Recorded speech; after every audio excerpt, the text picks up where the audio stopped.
Une employée de GSK témoigne: « Le plan de restructuration est une bonne chose, il était temps de le faire. » Un conseil d'entreprise a lieu ce mercredi chez GSK, le premier depuis l'annonce d'un vaste plan de restructuration la semaine dernière.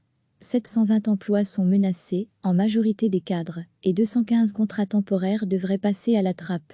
Les syndicats tenteront bien sûr de limiter la casse. Ils ont rendez-vous aujourd'hui avec la direction pour le tout début des discussions dans le cadre de la procédure Renault. Dès l'annonce de la restructuration, les syndicats se disaient surpris par son ampleur. Mais ce qui se passe aujourd'hui n'étonne pas tout le monde. Voici le témoignage d'une employée qui a préféré conserver l'anonymat.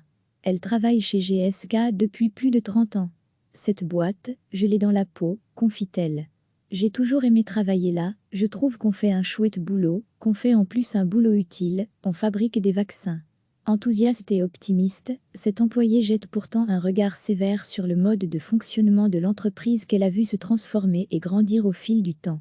Grandir trop vite en ce qui concerne les effectifs, selon elle. Quand je suis entrée chez GSK, on était environ 1 millier de personnes.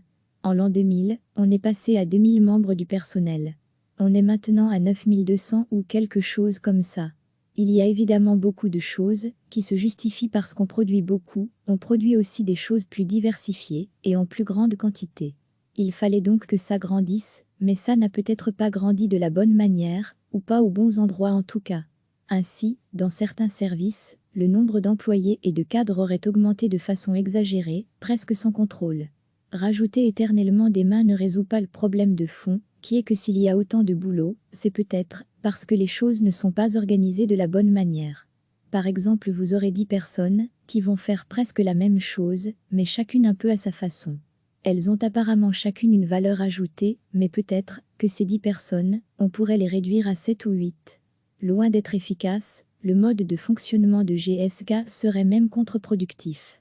Dans certains jobs, on perd beaucoup de temps à chercher la bonne personne, la bonne info, vérifier les infos, savoir à qui on a affaire. Je pense qu'on passe aussi beaucoup de temps là-dedans.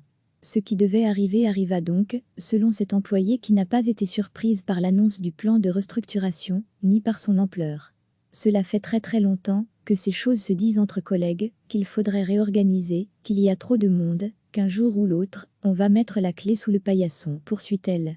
Ce qui se passe maintenant, c'est qu'un groupe de personnes a décidé qu'on n'allait pas mettre la clé sous le paillasson, mais qu'on allait remettre de l'ordre où il faut en remettre.